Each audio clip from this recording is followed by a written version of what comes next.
From the KDLM studios, it's time for Hodge Podge, presented by Partnership for Health and airing on Lakes TV3. Good morning. Welcome into Hodge Podge. It is the 21st day of January on a Thursday. I'm Joel Ketke, and today via our Zoom studios, we are joined by Marsha, Watland, and Aaron Salo with the Becker County Soil, Water, and Conservation District. Marsha, Aaron, good morning. Thanks for being with us today on Hodge Podge. Good morning. Thanks for having us. You bet. Not a problem. Marsha, we're going to start off with you. We got a couple of things we want to get into. I'm going to ask you about this first because we talked about this when this happened, when the start of the pandemic. What's going on with the mystery seeds? We figured out that they weren't going to take over the world, but last time we talked, so did you actually plant some of these seeds to find out what they were, Marsha? Right. What happens is whatever we collected in Becker County, and there were over 20 counties that had seed turned in, it's sent to the Minnesota Department of Agriculture, then it goes federal to the USDA, and with all the germination results, and it was over 550 packets. The majority of them were your typical garden seeds. As far as weeds, noxious weeds, it was minimal, and it was a scam put out there to get the seed product into the U.S. And so that's why it's really important to. And I don't think we're, with our discussion at our board meeting in December, we're not probably done with that yet. There'll be more coming in. And again, if you get the mystery seed, don't open the packet, put it in a baggie and bring it to Soil and Water for me to address and bring to Minnesota Department of Agriculture. I remember when those packets first showed up and people were thinking, hey, if we plant these, it could be like Little Shop of Horrors. We don't know what's going to come out of these seed Exactly. Or what they're coated with, anything. Yeah, you bet. Exactly. Well, I just want to lead off with that. We do have some other topics to talk about a little bit. Okay, tell me what CAI stands for, and let's talk about the seed inspection. Okay, so County Ag Inspector, that's our acronym, a short one for what we use in the 87 counties. And so that's what that stands for. And with going into seed inspection and gardening, is that kind of where we're headed to next too? Let's hope so. Okay, so this is a neat time of year. Everybody's looking at gardening, the positive things in January in northern Minnesota. And so a lot of people start their gardens early inside. One of the things I do is seed inspection. It starts in January. And one of the things that you need to look for is make sure it has the date on it, that it was and the variety name and the lot number. When I go out for inspection, I go through the seed packets in all the stores, the small operations, and we're doing really good in Becker County. And I really promote that you get your seed locally, you know where it's coming from. That way you can save yourself some heartache wondering why isn't anything germinated 2 weeks after you start and you're behind with your garden, or you have nothing germinating. So it's really important that gets checked yearly, and we've cleaned up a lot in the last 10 years. It's an important thing because I think everybody enjoys the gardening, and last year was phenomenal with the seed sales and everything for in our area. So with me checking the retailers out right now, and you're assured that you're going to get really good product because the turnaround is really quick. This is where it goes in the Minnesota Department of Agriculture, and seed germination and testing and variety is all done immediately. It doesn't, get sent out elsewhere. So for folks who are preparing for that spring, you talked about germination. Now, when should people maybe start look at starting some of this stuff indoors? Well, it all depends on how big your plants are that you want to put outside. A lot of your vegetables, peppers, I would start earlier than tomatoes. With that, germination takes a little bit longer, and they're, along with being a heat-loving plant with tomatoes, it's good to get them established if you can indoors. Otherwise, the greenhouses in the areas, we have a lot of fun ones in Becker County to go to that you can get that product. But there's for those that want to have the green started in their home or a small greenhouse, that's what I would suggest doing is earlier. So look at the back of the packets. See how long the germination to go outside. Is it 8 to 10 weeks? Is it 2 to 3 weeks? I personally like large tomato plants going outside. I like those tomatoes early. So I want to talk to you about peppers because it used to be that the jalapenos were like the only thing anybody grew because that's people were familiar with. Then the habanero got introduced. Now you've got the Reaper chilies, you got the ghost peppers. I mean, depending on what your heat taste is, you can really find some hot stuff out there to grow in your gardens. You sure can. And that's where, this is a fun time to look and make sure that, again, that you're getting from a licensed, reputable dealer.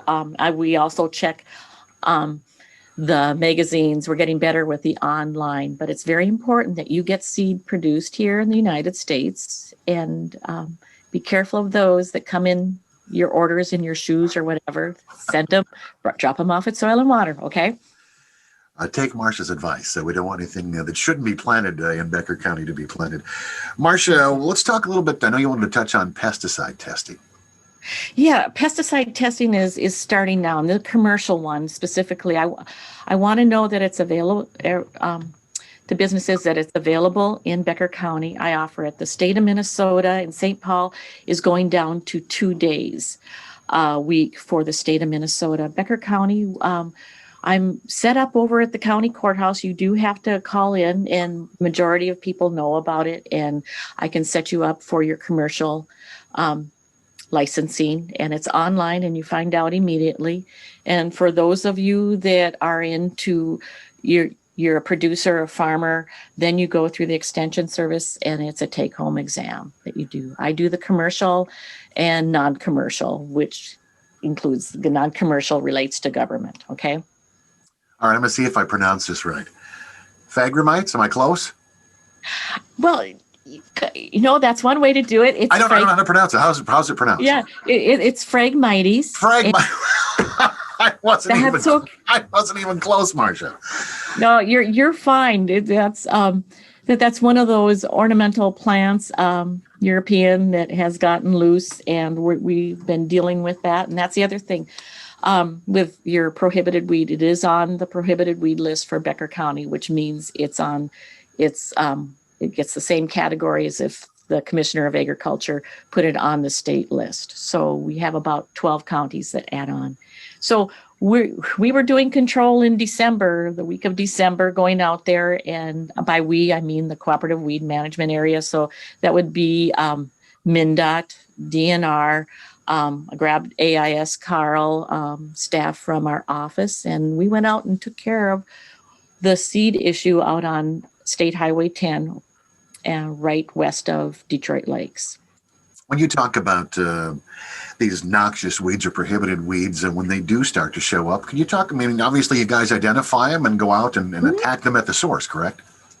Right, we do. We call it the best management practice. So whether it's on private land, public land, we've got good management practices in there. And I've been mapping since 2007. And this one was found in 2014 over there east of Detroit Lakes that we've been working on. Very aggressive. It's a real tough one to work on with timing and herbicide. Marsha, a lot of folks throughout the area like to plant fruit trees, have them in their yards, on their properties, whatever the case may be. Mm-hmm. Is now the time when folks should be pruning these, or wait till spring? Well, this is a time to start looking at them, because when you're looking at your fruit trees, you don't want a pyramidal form like you would, a lot of your shade trees growing up. You want to make sure it's open and there's plenty of light getting in there.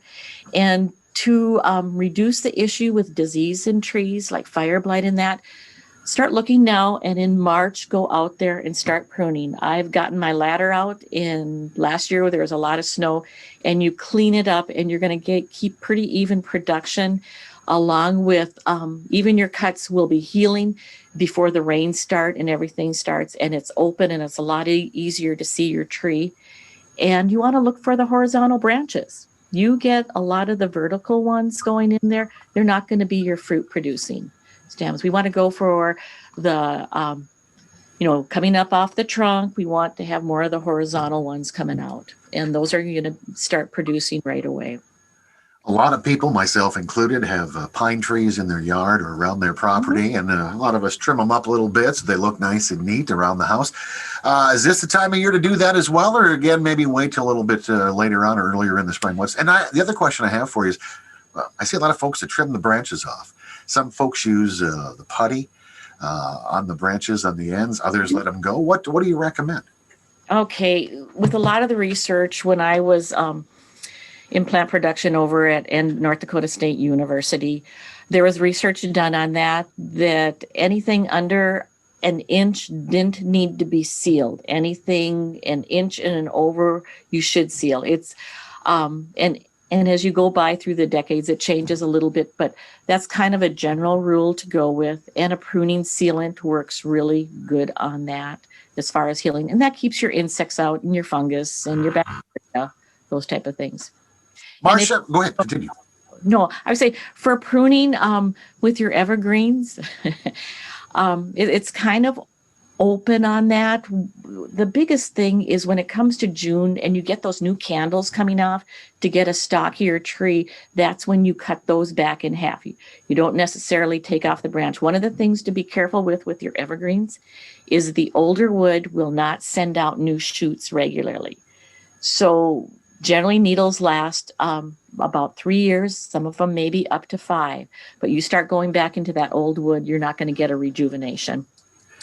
All right, we're going to take a short break here on Hodge Podge. Erin's been standing by patiently in the Zoom studios, and we'll chat with Erin a little bit here after our second break. We're going to talk a little bit about CRP, also some tree programs, and we'll come back with more on Hodge Podge on this Thursday. Stay tuned.